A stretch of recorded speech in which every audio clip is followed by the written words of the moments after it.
Part 8 and the final video in this series on the Matroosberg 4x4 route covers the lower half of the descent from Dineki to the end of the trail at the Erfdeel farm.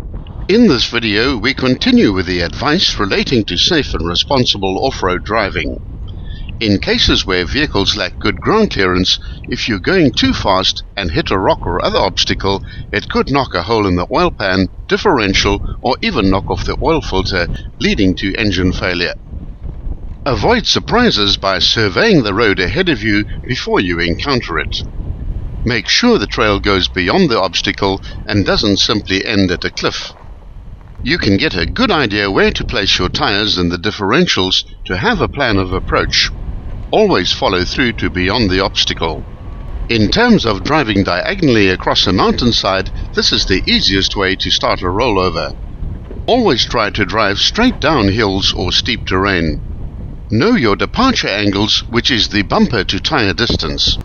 Some trails will require off-camber driving.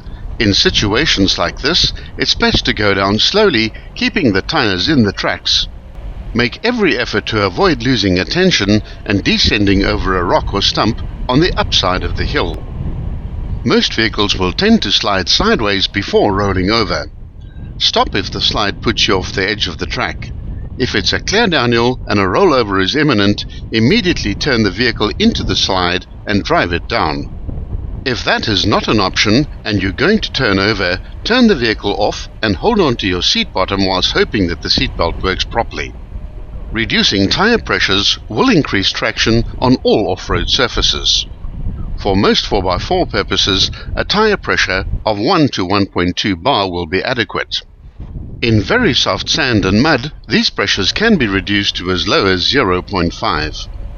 In a recent test run by a well-known international tire manufacturer, tests proved that in off-road conditions, a properly deflated tire would be 12 times less likely to get a puncture than a fully inflated one. Never drive at highway speeds on tarmac with deflated tires, as this could result in a blowout. When crossing ditches or logs at an angle, do so that one wheel at a time goes over the obstacle. The other three help the one wheel to climb over. Placing a tire into a ditch or a crack in a rock can put you and your vehicle in a vulnerable position. Sometimes the vehicle pitches and one or more tires will catch air.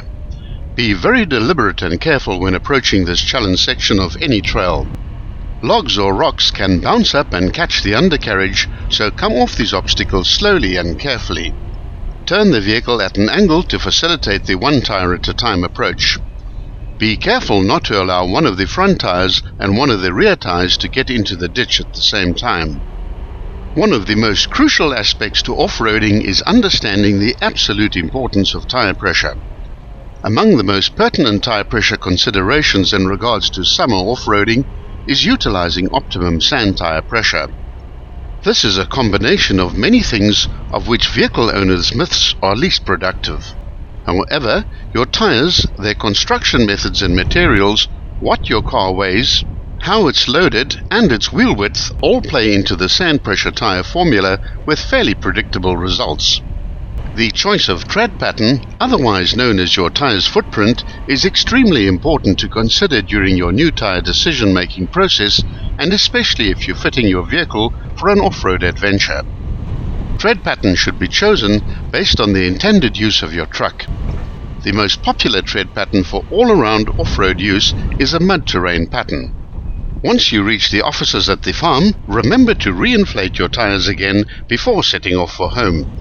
The farm has a good quality compressor available next to the fuel pump.